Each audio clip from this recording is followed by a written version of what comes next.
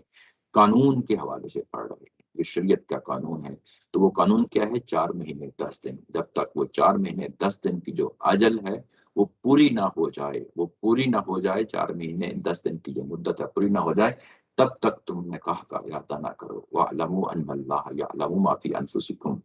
اور اس چیز کو یاد رکھو، وَاعْلَمُوا، اس چیز کو یاد رکھو، أَنَّ اللَّهَ يَعْلَمُ، بے شک اللہ تعالیٰ کی ذات جو ہے وہ جانتی ہے جو کچھ تمہارے دلوں کے اندر ہے۔ فَاحْذَرُوهُ،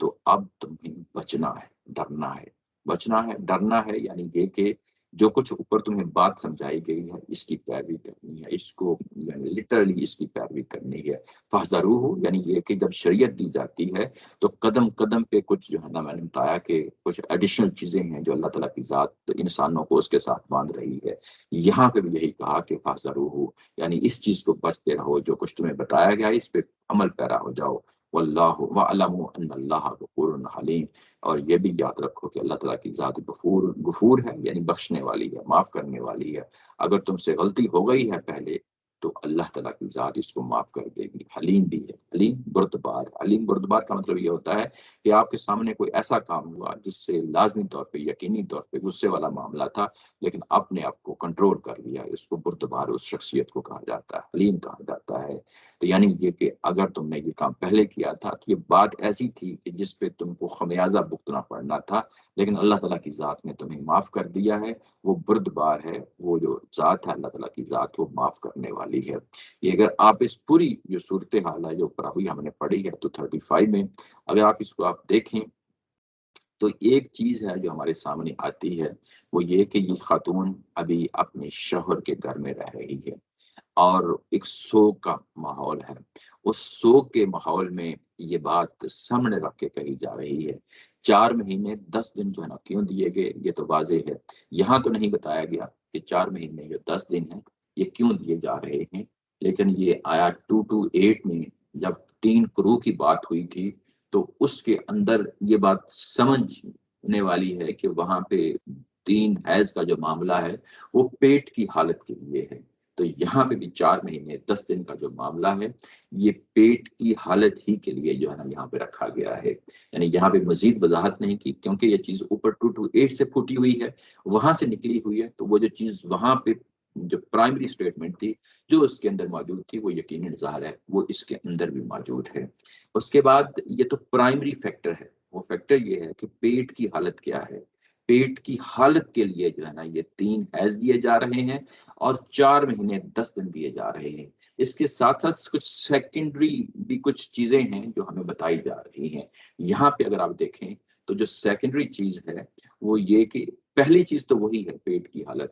دوسری چیز جو بتائی جا رہی ہے جو اس آیا کے اندر 235 اور 234 میں بتائی جا رہی ہے وہ یہ کہ اس خاتون نے اس گھر میں رہنا ہے، اس گھر میں جس گھر میں جو ہے نا اس کا میاں فوت ہوا ہے۔ اب اس گھر کے اندر رہنے کے لیے بھی کچھ ایٹیکیٹس ہیں، وہ ایٹیکیٹس یہ ہیں کہ ظاہر سو کا ماحول ہے، وہاں فوت ہونے والے کے بہن بھائی ہیں، وہاں فوت ہونے والے کے والدین ہیں، یہ سارے امکانات ہیں۔ اس حالت میں جو ہے نا اس خاتون کو اگر ملتے ہو تو اشارے کنائے میں جو ہے نا بات کی جا سکتی ہے، گھر کے ماحول کو سامنے رکھتے ہوئے اللہ تعالیٰ کی ذات ہدایات دے رہی ہے۔ یہ نہ ہو کہ جو باقی لوگ ہیں اس گھر کے اندر ان کی کوئی عزت نفس مجروح ہو کہ یہ خاتون جو ہے نا ایک طرف تو جو ہے ابھی اس کا میاں فوت ہو رہا ہے اور ابھی جو ہے نا یہ آگے کچھ اور کام کرنے جا رہی ہے۔ تو یہ پورا پروٹوکولز ہیں، پورے ایٹیکیٹس ہیں جو باہر سے آنے والے لوگ ہیں، مرد حضرات ہیں، ان کو سمجھایا جا رہا ہے کہ تم اس عورت کے ساتھ جو ہے نا یہ 4 مہینے 10 دن کا جو معاملہ ہے یہ رکے رہو، یہ عورت بھی رکی رہے گی اور تم بھی رکے رہو، اس کو کوئی پیغام نہیں بیچنا۔ یہ مردوں کو سمجھایا جا رہا ہے، یعنی یہاں پہ یہ پوری جو 235 میں مردوں ہی کو جو ہے نا سمجھایا گیا ہے کہ تم نے ان کے ساتھ نکاح کا ذکر تو کرنا ہی تھا، اور اس کا ایک طریقہ یہ ہے کہ تم اپنے دل میں رکھو اور 4 مہینے 10 دن گزر جائیں اس کے بعد اپروچ کرو، یا یہ کہ تم اشارے کنائے میں یہ بات کر سکتے ہو، لیکن عام جو بات ہوگی وہ معروف طریقے سے ہوگی، اصول جو معاشرے کے اندر رسوم و رواج ہیں اس کے مطابق ہوگی۔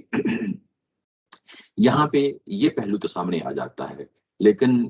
جو دوسرا پہلو ہے، جیسا کہ قرآن مجید ایک پہلو بیان کر دیتا ہے، دوسرا پہلو جو ہے آٹومیٹیکلی انڈرسٹینڈیبل ہوتا ہے، وہ کیا ہے؟ یہ کہ یہاں تو ظاہر مردوں کو بتایا جا رہا ہے، لیکن کیا اس عورت کے ساتھ جو عورت وہاں رہ رہی ہے، بیوہ ہو رہی ہے، اس نے بھی کوئی چیز جو ہے نا سامنے رکھنی ہے؟ تو وہ ہمیں ظاہر ہے وہ احادیث سے ہمیں چیزیں مل جاتی ہیں۔ وہ یہ ہے کہ جب یہ دور جو گزر رہا ہے، اس میں نبی پاک صلی اللہ علیہ وسلم نے ان خواتین کو بتایا ہے کہ وہ جب اپنے مرحوم شوہر کے گھر میں ہوتی ہیں تو یعنی عدت گزار رہی ہیں، سو کی کیفیت ہے، تو اس دوران کوئی بھڑکیلے کپڑے نہیں پہنے گی، کوئی زیب و زینت نہیں کرے گی، کوئی میک اپ نہیں کرے گی، جس سے جو ہے نا دوسرے فریق کو، مردوں کو کوئی جو ہے نا ڈفرنٹ رانگ میسج چلا جاتا ہو۔ یعنی جو گھر ہے، جو سو کی کیفیت ہے، اس سو کی کیفیت میں جو گھر کا ماحول ہے اس کے مطابق، رسوم و رواج کے مطابق جو ہے نا زندگی گزاریں، اور اس میں کوئی ایسا کام نہ کریں کہ جس سے دوسرے کو رانگ میسج جو ہے نا پہنچتا ہو۔ یہ پہلو بھی سامنے رہنا چاہیے۔ یعنی یہ مردوں کو سمجھایا، اور عورتوں کو جو معاملہ ہے ظاہر ہے وہ انڈرسٹوڈ ہے، وہ جیسا کہ حدیث میں آ گیا ہے، وہ انہی آیات سے نکلی ہوئی بات ہے، وہ علیحدہ سے ایسی بات نہیں ہے۔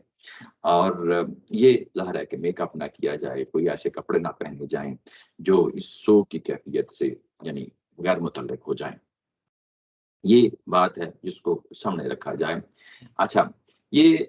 جو ابھی بات ہوئی ہے، یہ ثانوی بات ہے۔ ثانوی یعنی اصل بات یہی ہے، جو 4 مہینے 10 دن کا ہے، وہ پیٹ کی حالت ہے۔ یعنی یہ جو ثانوی چیز ہے، یہ ہم نے پیچھے بھی ایک جگہ دیکھی تھی۔ یعنی جو ثانوی چیزیں ہوتی ہیں وہ بھی شریعت کا حصہ ہوتی ہیں، ایسا نہیں کہ جو ہے نا کہ وہ مختلف چیزیں ہوتی ہیں، لیکن جو کور چیز ہے وہ سامنے رہنی چاہیے۔ کور یہی ہے کہ پیٹ کی حالت ہے۔ اور جو ثانوی چیز تھی جو پیچھے ہے، میں اس کو آپ لوگوں کو حوالہ دینے لگا کہ وہ کون سی ہے، وہ ہے نمبر 228 کے اندر ہی جو ہے نا وہ بیان ہوئی تھی۔ وہ کیا تھی؟ وہ یہ تھی کہ جب طلاق دی جاتی ہے، 3 جو ہے نا حیض سے گزارا جاتا ہے، تو وہ ایک ہی گھر میں جو ہے نا رہتے ہیں میاں اور بیوی، یعنی گو کہ اس کو طلاق دے دی گئی ہے، ابھی اس کو رجوع لینے کا، واپس کرنے کا حق موجود ہے مرد کے پاس۔ تو وہاں پہ اگر آپ دیکھیں تو یہ کہا گیا تھا وَبُعُولَتُهُنَّ أَحَقُّ بِرَدِّهِنَّ فِي ذَلِكَ۔ وہاں پہ اس کی تشریح کرتے ہوئے جو ہے نا اس وقت، یعنی جیسا کہ نیچے بھی بیان ہوا ہے، میں نے یہ بیان کیا تھا اس وقت کہ یہ ایک ثانوی فائدہ ہے کہ جب ایک خاتون اپنے میاں کے ساتھ پرانے یعنی اسی گھر میں رہ رہی ہوتی ہے، تو اس میں پورا امکان ہوتا ہے کہ مرد جب اس کو دیکھے، اس خاتون کو، تو ہو سکتا ہے اس کا دل پسیج جائے اور دوبارہ جو ہے نا رجوع کر لے۔ تو یہ ایک ثانوی فائدہ ہمیں 228 میں نظر آیا۔ اور یہاں پہ بھی اگر آپ دیکھیں تو ثانوی فائدہ جو ہے یہاں پہ وہ یہ کہ وہ جس گھر میں رہ رہی ہے اس کے گھر کا ایک سوگ ہے، اس سوگ کی کیفیت میں مردوں کو بھی سمجھایا جا رہا ہے۔ اور دوسرا جو پہلو ہے، جو عورت کا پہلو ہے، ظاہر ہے کہ وہ بھی یعنی کوئی اس طرح کے بڑکیلے جو ہے نا کپڑے نہیں پہنیں گی، یا کوئی اس طریقہ کا میک اپ نہیں کرے گی جس سے خواہ ایک رانگ میسج جو ہے نا وہ جاتا ہے مردوں کو۔ تو وہ چیز ہے۔ اب اگر ہم جو ہے نا اپنی سوسائٹی کے حوالے سے اگر آپ دیکھیں تو بیوہ کی زندگی جو ہے نا کتنی پاکستان جیسے معاشرے کے اندر جو ہے نا وہ ایک مجبور زندگی ہوتی ہے، جس میں نیا نکاح کرنا اس کے لیے بہت مشکل ہوتا ہے۔ یہاں دیکھیں، یہاں اگر آپ پچھلی جو ابھی آیا ہم نے پڑھی تھی جس میں بچے کو دودھ پلانے کے حوالے سے بات کی گئی تھی، تو پرانے میاں بیوی ہیں وہ آپس میں مشورہ کر رہے ہیں، پرانے میاں بیوی ہیں وہ کسی معاملے میں، بچے کے معاملے میں آپس میں جو ہے نا کچھ چیزیں طے کر رہے ہیں۔ ہمارے معاشرے میں یہ گالی بنا دی گئی ہے کہ پرانا میاں بیوی جو ہے نا اگر ان کے بچے کے معاملے میں کہیں جو ہے نا اکٹھے ہوتے ہیں تو یہ تصور نہیں کیا جا سکتا، لیکن جو قرآن تصور دیتا ہے وہ بڑا صاف شفاف اور کلین ہے۔ یعنی پرانے کیا میاں بیوی آپس میں بات بھی نہیں کر سکتے؟ یعنی بچے کے حوالے سے یا بچے کے مستقبل کے حوالے سے ضرور کر سکتے ہیں، جس طریقے سے یہاں قرآن مجید نے بیان کیا ہے۔ کوئی ایسی روک ٹوک جو ہے نا، یہ ہمارے اپنے معاشرے کی گندی جو ہے نا وہ تصویر ہے جو ہمارے سامنے اس طریقوں سے آ جاتی ہے، لیکن قرآن جو ہے وہ ان چیزوں کو بڑے واضح اور صاف طریقوں سے چیزوں کو سامنے رکھتا ہے۔ ایسے ہی بیوہ کے حوالے سے ہے کہ بیوہ کو پوری آزادی ہے، وہ آگے نکاح کر سکتی ہے، اپنا فیصلہ خود کر سکتی ہے۔ اور ظاہر ہے کہ مردوں کو بھی یہی ابھارا گیا ہے کہ ظاہر ہے کہ وہ یعنی آگے بڑھیں اور نکاح کریں، لیکن یہ خیال رکھیں کہ جو سوگ کا پیریڈ ہے 4 مہینے 10 دن جو ہے نا، جو اس کی جو حالت ہے وہ بھی سامنے رہنی چاہیے۔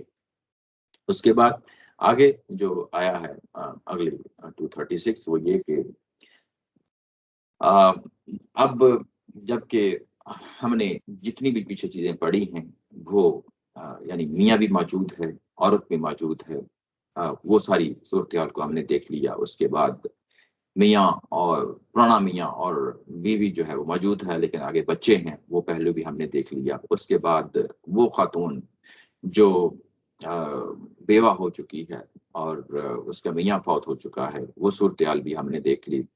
اب اس کے بعد ایک اور پہلو ہے جو اسی سے متعلقہ ایک اور پہلو ہے، وہ پہلو یہاں پہ آگے دونوں آیات میں 236 میں اور 237 میں جو ہے نا بیان ہوگا۔ وہ کیا ہے؟ وہ یہ ہے کہ لا جناح علیکم ان طلقتم النساء ما لم تمسہن او تفردوا لہن فریضہ، یعنی تمہیں اس میں بھی کوئی مذائقہ نہیں ہے، کوئی روک ٹوک نہیں ہے، کوئی قدغن نہیں ہے کہ تم عورتوں کو طلاق دو۔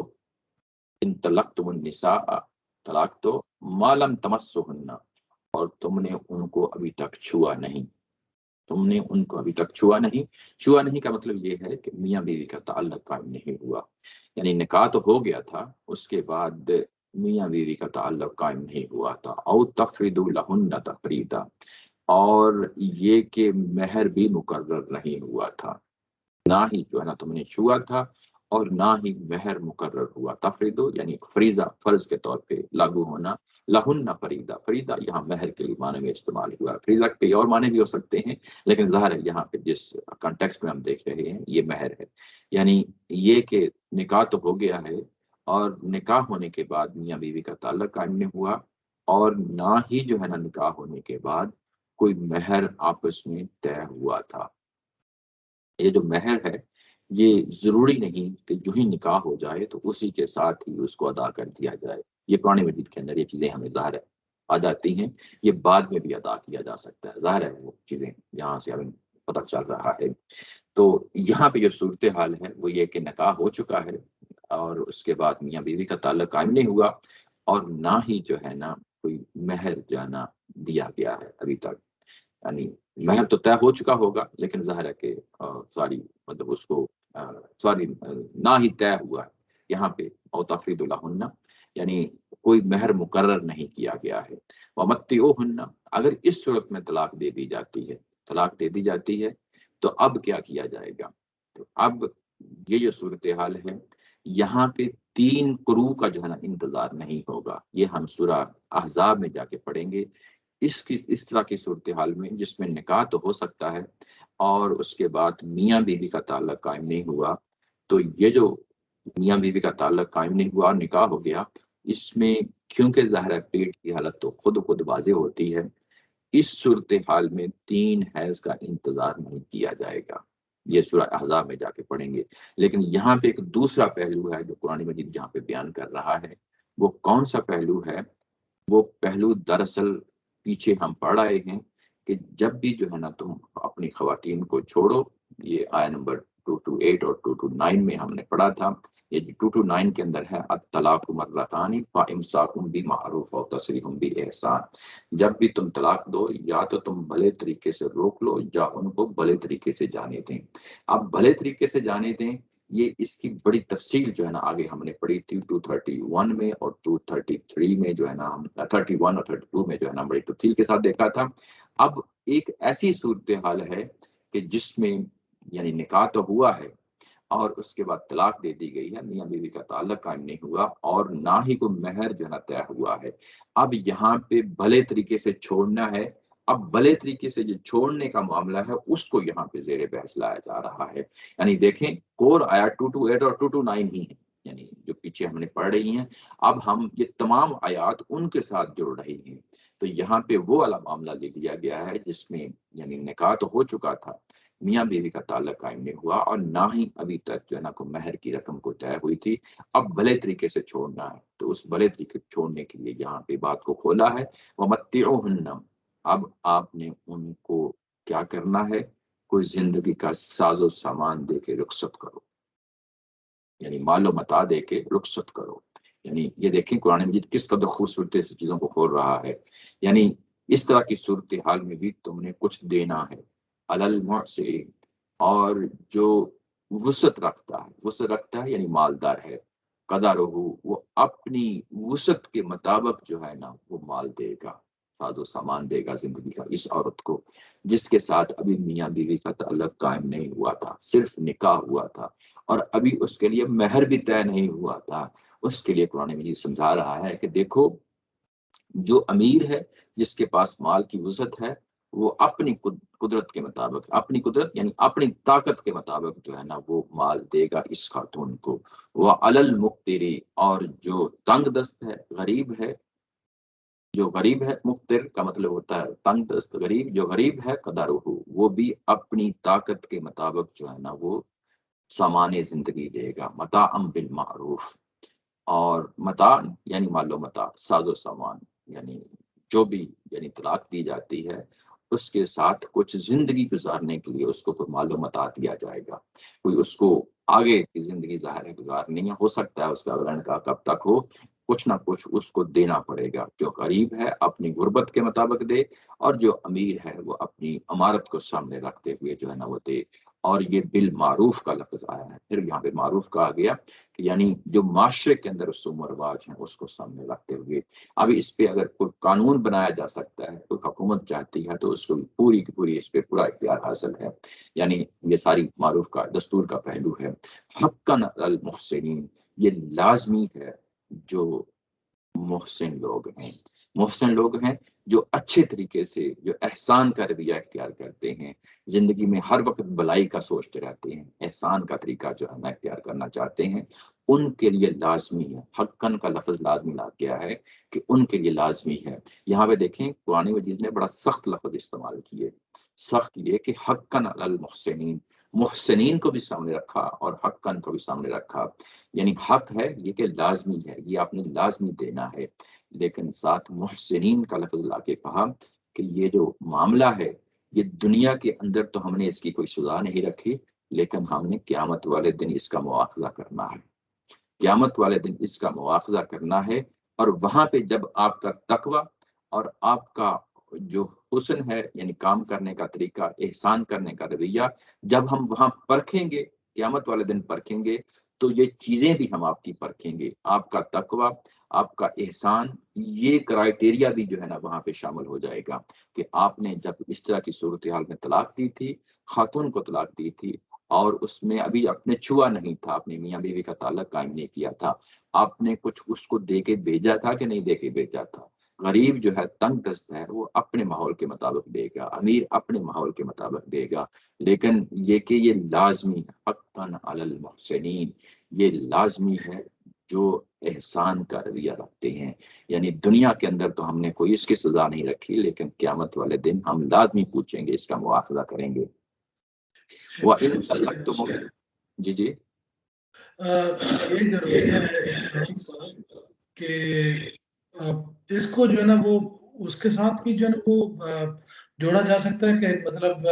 اگر کسی عورت کے ساتھ نکاح ہوا ہے اور اس کو ہاتھ نہیں لگایا تو اس کو طلاق دے دی، اس کے ساتھ تو یہ واضح طور پہ ہے کہ جی اس کو کچھ سامان زندگی دے کر رخصت کریں، لیکن باقی عورتوں کے ساتھ جن کے ساتھ آپ نے آدھی زندگی گزاری، اگر ان کے ساتھ اس طرح معاملہ ہو جائے تو ان کو جو ہے نا وہ اس طرح سامان زندگی دینے کے لیے کوئی ہدایت ہے، یا صرف یہ اسی اسی صورت میں کہ اگر کسی عورت کے ساتھ نکاح کیا اور آپ نے ہاتھ نہیں لگایا، یا اگر نکاح کیا ہاتھ نہیں لگایا اور حق مہر جو ہے نا وہ عشق ادا ہوا، حق مہر جو ہے نا وہ مقرر ہوا ہے یا نہیں ہوا ہے؟ جی جی، آپ نے بڑا ویلڈ جو ہے نا کوشچن کیا، اور یہ اسے یہی لگتا ہے کہ ماشاءاللہ آپ لوگ جو ہے نا وہ جاگ رہے ہوتے ہیں، اور اس طرح جو ہے نا ظاہر سوال کی یہ پیچھے اس طرح کی چیز نہیں آئی تھی، اور آپ نے فوری اس کو پک کر لیا کہ یہ چیز یہاں پہ جو بیان ہو رہی ہے یہ صرف ان کے لیے بیان ہو رہی ہے جن کو ابھی تک ہاتھ نہیں لگایا، نکاح ہو گیا تھا، مہر نہیں رکھا تھا، اور اس میں جو ہے نا آپ کو کہا جا رہا ہے کچھ دے کے بھیجو۔ یہ جو دوسرے جو جتنے بھی پچھلی جو باتیں ہوئی ہیں وہاں اس طرح کی بات نہیں ہوئی تھی، یہ ایک بڑا ویلڈ پوائنٹ ہے، بات نہیں ہوئی تھی، قرآن مجید نے اس کو بھی نہیں جو ہے نا بولا۔ یہ آگے چل کے یہ جب ہم پہنچیں گے، یہ آیا نمبر ہے 241، اس کے ساتھ میں نیچے لکھا ہے 240 اور 229 جو ہے نا میں نے ساتھ لکھا ہے۔ یہ جو 241 ہے یہ بنیادی طور پہ انہی کے لیے ہے جن کی آپ بات کر رہے ہیں۔ تو قرآن مجید اپنے نظم میں چیزیں آگے پیچھے رکھتے ہوئے اس جو ہے نا خوبصورتی سے پرو دیتا ہے کہ وہ چیزیں انتہائی خوبصورت بن جاتی ہیں. تو جب ہم 241 میں آئیں گے تو آپ کے اس سوال کا جواب خود جو ہے نا آپ کو مل جائے گا. تو یہ باقی تمام صورتوں کے لیے یہ 241 ہے. جو ہم وہاں پہنچیں گے تو میں دوبارہ آپ کو لنک کر کے بتاؤں گا وہ ساری چیزیں. آپ کا جواب کو یہاں مل جائے گا. یہ اس کا جواب دیا ہے قرآن مجید نے، وہ 241 میں دیا ہے. تو وہ جب وہاں پہنچیں گے تو ہم اس کو دے دیں. یعنی یہ ہے، لیکن یہاں پہ ابھی جو بات ہو رہی ہے وہ صرف انہی کی بات ہو رہی ہے کہ جن کے ساتھ نکاح ہوا، مہر طے نہیں کیا گیا اور اس کے بعد میاں بیوی کا تعلق قائم نہیں ہوا، ان کو آپ نے فارغ کرنا ہے، طلاق دینی ہے. تو اس کے لیے بھی جو ہے نا یہ باتیں جو ہے نا سمجھائی جا رہی ہیں. آگے 237 میں یہ بالکل وہی بات ہے جو بات ابھی 236 میں پڑی ہے. 236 میں جب پڑی تھی تو اس میں کیا تھا، اگر آپ دیکھیں یہاں پہ لا جناح علیکم ان طلقتم النساء ما لم تمسوهن، یہی بات یہاں پھر شروع ہوتی ہے. وَإِن طَلَّقْتُمُوهُنَّ مِن قَبْلِ أَن تَمَسُّوهُنَّ، یہ وہی بات ہے جو 236 میں ہے. یہ قرآن مجید جو پچھلی بات کو ایک آیت کا ٹکڑا لا کے پچھلی بات کو ریپیٹ کر دیتا ہے، یہ بتا رہا ہوتا ہے کہ یہ بات وہی ہے جو پیچھے بات ہو رہی تھی. لیکن ابھی جو بات ہوگی وہ ایک دوسرا پہلو ہے جس کو بتانا مقصود ہوتا ہے. اوپر کیا چیز تھی؟ اوپر یہ چیز تھی 236 میں کہ وہاں پہ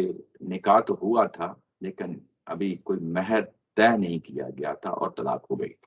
اب یہاں پہ کیا ہوگا 237 میں، نکاح تو کیا گیا ہے، میاں بیوی کا تعلق قائم نہیں ہوا، لیکن مہر طے ہو گیا تھا. پچھلی آیت میں مہر طے نہیں ہوا تھا، یہاں جو ہے وہ مہر طے ہو گیا ہے. وہ مہر کیا ہے؟ وَقَدْ فَرَضْتُمْ لَهُنَّ فَرِيضَةً،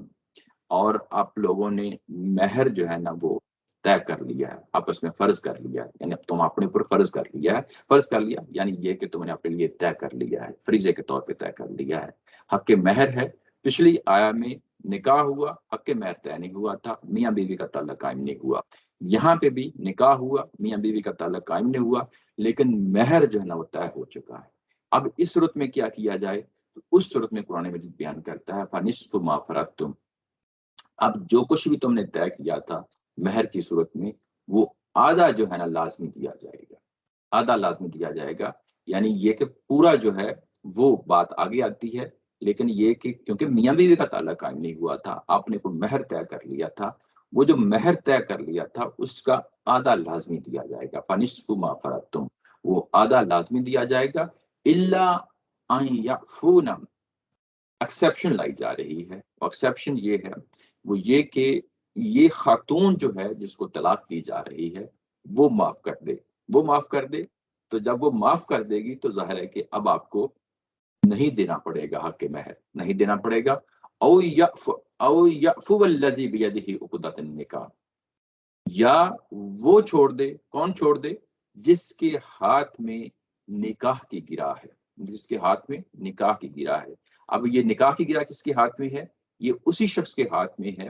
جو طلاق دے رہا ہے. یعنی یہاں پہ بھی نکاح کی گرہ جو ہے، نکاح کرنا اور طلاق دینا، یہ مرد کے جو ہے نا، نکاح تو جب کیا جائے گا مرد اور عورت دونوں آزادانہ طریقے سے آئیں گی، لیکن یہ عقدہ، یہ نکاح کا جو عقدہ ہے، گرہ ہے، اس کو کھولنے کا اختیار ظاہر ہے مرد کے پاس ہے. عقدۃ، جس کے ہاتھ میں ہے. یعنی قرآن مجید اپنے الفاظ استعمال کرتے ہوئے اتنی خوبصورتی سے چیزوں کو بتا دیتا ہے کہ اب اس کے بعد کوئی ایمبیگوٹی نہیں رہ جاتی. یعنی جس کے ہاتھ میں نکاح کی گرہ ہے وہ اس کو چھوڑ دے. اب وہ کیسے چھوڑے گا؟ دیکھیں بات یہ ہوئی تھی کہ مہر جو ہے وہ طے ہو گیا، اور مہر طے ہونے کے بعد مرد کو کہا جا رہا ہے کہ وہ کم از کم وہ نصف دے دے، آدھا دے دے، آدھا دے دے. یا ایکسیپشن لا کے یہ کہا کہ یا خاتون جو ہے جس کو طلاق دی جا رہی ہے وہ نہیں لینا چاہتی، یہ مہر نہیں لینا چاہتی، تو ٹھیک ہے، تو پھر اس کے بعد ظاہر ہے کہ یہ مہر کا معاملہ رفع دفع ہو گیا. لیکن یہ ساتھ ایک اور ایکسیپشن کے ساتھ یہ رکھا ہے، یا وہ معاف کر دے، یا وہ چھوڑ دے، یا یہ جس کے ہاتھ میں نکاح کی گرہ ہے یہ چھوڑ دے. جس کے ہاتھ میں نکاح کی گرہ ہے یہ چھوڑ دے. یہ کیسے اب چھوڑے گا؟ اب یہ جو اس کا اپنا آدھا حصہ ہے، اصل تو آدھا حصہ دینا ہی تو تھا اس نے، لیکن جو بقیہ آدھا حصہ ہے جس کی وجہ سے وہ پورا کا پورا مہر جو ہے واپس چلا جائے گا اس عورت کے پاس. یعنی ایکسیپشن کے اندر رکھا ہے کہ میں نے تو تمہیں یہ نصف جو ہے یہ لازمی کر دیا ہے تمہارے لیے، لیکن اگر عورت معاف کرتی ہے تو تمہیں پھر جو ہے نا لے لیں۔ اور دوسری صورتحال یہ ہے ایکسیپشن میں رکھی ہے، کہا تو تمہیں نصف ہے لیکن یہ کہ تم پورا دے دو، یعنی تم پورا دے دو، پورا دے دو یعنی جو مہر ہے جتنا طے ہوا تھا اس کے 2 حصے کیے گئے تھے نا، ایک حصہ لازمی طور پہ واپس کرنا تھا، اور یہ جو واپس کرنا تھا یہ خاتون معاف بھی کر سکتی تھی، اور اگر وہ معاف نہیں کرتی تو پھر مرد کو ابھارا ہے، مرد کو کہا ہے کہ تم آگے بڑھو، اور جو تمہارا جو بقیہ آدھا حصہ ہے جو تمہیں اپنے پاس ریٹین کرنا ہے، شریعت نے نصف دے دیا لیکن تم آگے بڑھو، تم آگے بڑھو اور تم وہ سارا کا سارا اس کو دے دو جو اس میں طے ہوا تھا، حق مہر جو طے ہوا تھا۔ وہ انتعفو، اور اگر تم یہ سارا کا سارا اس کو دے دیتے ہو، یعنی اس خاتون کو دے دیتے ہو، اقرب للتقوی، تو یہ تقوی کے لیے، تمہارے تقوی کے لیے بہتر ہے۔ ولا تنسبوا الفضل بینکم، اور جو کچھ تمہارے درمیان فضیلت رکھ دی گئی ہے اس کو مت بھولو، یہ مردوں کو کہا گیا ہے۔ ان اللہ بما تعملون بصیر، بے شک اللہ تعالیٰ کی ذات جو ہے جو کچھ تم کرتے ہو اس کو جانتی ہے۔ اچھا، یہاں پہ جو 2-3 چیزیں ہیں میں آپ کے سامنے رکھنا چاہتا ہوں۔ یہ تو واضح ہو گیا کہ یہ مرد نے جو ہے نا نکاح کیا، میاں بیوی کا تعلق قائم نہ ہوا، اور یہاں پہ حق مہر جو ہے وہ طے ہو گیا ہے، آیت نمبر 37 میں یہی پڑھا ہے۔ یہ جو حق مہر طے ہو گیا اور طلاق ہوئی ہے، اس میں مرد کو لازمی طور پہ آدھا حصہ واپس کرنا ہے، یا تو وہ خاتون نہ لے تو ایک علیحدہ بات ہے، اس میں کوئی حرج کی بات نہیں ہے۔ دوسرے طور پہ اس کے بعد مرد کو پھر ابھارا ہے کہ تم کو تو آدھا کہا تھا لیکن تم یہ کرو کہ پورا کا پورا اس کو دے دو، پورا کا پورا اس کو دے دو۔ یہ جو بات کہ پورا کا پورا اس کو دے دو، یہ بات اس بنیاد پہ کہی جا رہی ہے کہ یہ تمہارے ہاتھ میں نکاح کی گرا تھی، یہ مرد کے لیے اس کی مردانگی کہہ لیں، یا اس کو یہ کہہ لیں کہ اس کے حوصلے کے لیے،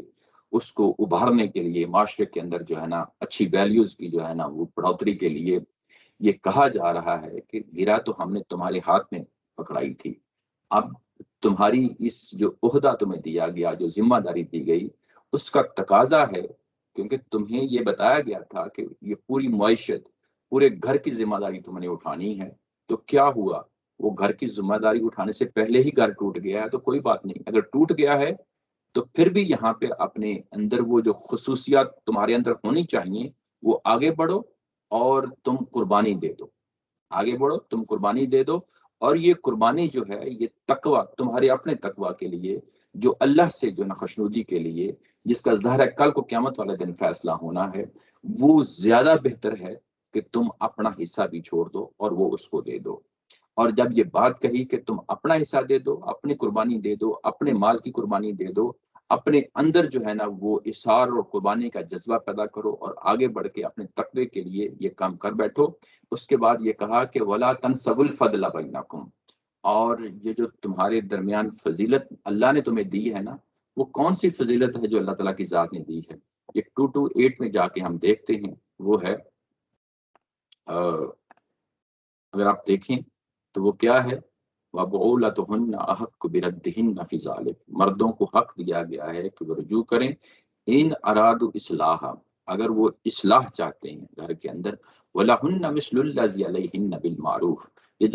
یہ جو رجوع کرنے کا اختیار دیا گیا تھا تو اللہ تعالیٰ کی ذات نے یہ کہا تھا کہ معاشرے کے اندر جو حقوق و فرائض کی فہرست ہے وہ تو معاشرے کے اندر موجود ہوتی ہے، لیکن میں نے اس فہرست کے اوپر ایک اور چیز لگا دی ہے، وہ کیا ہے؟ وَلِلرِّجَالِ عَلَيْهِنَّ دَرَجَةٌ، میں نے مردوں کو ان عورتوں پہ جب وہ نکاح کر لیں تو ایک درجہ اوپر رکھا ہے۔ وہ درجہ کیا ہے کہ گھر کا نظام چلانے کے لیے، گھر کا انسٹیٹیوشن چلانے کے لیے اس کو ذمہ داری دی ہے کہ وہ قوام ہیں، وہ پوری ذمہ داری اٹھائیں گے معاشی طور پہ اور گھریلو طور پہ پوری ذمہ داری اٹھائیں گے، اور جب یہ اٹھائیں گے تو ان کو ایک اور مزید جو جہاں پہ اختیار دیا ہے کہ وہ رجوع بھی کر سکتے ہیں اور وہ طلاق بھی دے سکتے ہیں۔ یہ جو فضل ہے، یہ جو یہاں پہ اللہ تعالیٰ کی ذات نے عنایت کی ہے یا فضل کیا ہے، اس کا حوالہ دیا ہے، جو وہاں پہ اگر آپ دیکھیں تو یہ جو بیان ہوا تھا یہ 228 میں وہ یہ تھا کہ وَلِلرِّجَالِ عَلَيْهِنَّ دَرَجَةٌ، اسی کو یہاں پہ کھولا ہے آگے یہاں پہ وَلَا تَنْسَبُوا الْفَضْلَ بَيْنَكُمْ، تو یہ اللہ نے تمہیں جو ہے نا تمہارے درمیان فضیلت رکھی ہے، مردوں کو یہ کہا اس کو بھی نہ بھولو، یعنی قربانی دو، آگے بڑھو، اور کیونکہ تمہارے ہاتھ میں جو ہے نا یہ گرا رکھی تھی، اب تم کھول رہے ہو، تو اب کھول رہے ہو تو قربانی دو، اور اپنی اس فضیلت کو جو اللہ تعالیٰ کی ذات نے تمہیں دی ہے اس کا تقاضا ہے یہ کام تم کرو، ان اللہ بما تعملون بصیر، اللہ تعالیٰ کی ذات یقیناً جو ہے وہ دیکھنے والی ہے، دیکھ رہی ہے جو کچھ بھی تم کرتے ہو۔ یہ دیکھیں یہ ساری چیزیں جتنے بھی طلاق کے معاملات ہیں یہ شریعت نے جس طریقے سے چیزوں کو بیان کیا ہے، آگے بھی ایک دو چیزیں ہیں آگے پڑھیں گے، آج ہم یہیں پہ اس کو ختم کرتے ہیں، لیکن سوچنے کا سمجھنے کا مقام ہے کیا ہم یقیناً ان پہ عمل پیرا ہوتے ہیں؟ ہرگز نہیں ہوتے۔ یہ ہماری اپنی کوتاہیاں ہیں، خامیاں ہیں، معاشرے کے اندر ہمیں وہ تعلیم نہیں دی گئی جو قرآن تعلیم دینا چاہتا ہے، ہمارے دل و دماغ کے اندر یہ چیزیں ایک رسوخ کی حد تک نہیں پہنچائی گئی۔ ہم مذہبی تو ہوتے ہیں، مذہبی نام کے ہوتے ہیں، حقیقتاً جو ہے مذہب ہمارے اندر ہماری زندگی میں موجود نہیں ہوتا۔ یہ ایک ہمارے سامنے ایک کیس ہے، ایک جو یوں کہہ لیں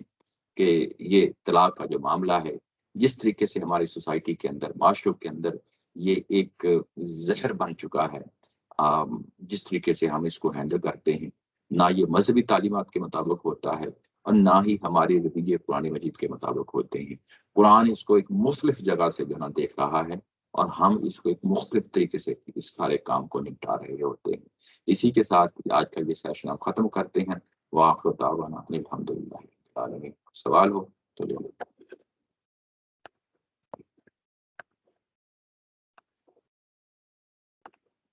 تھینک یو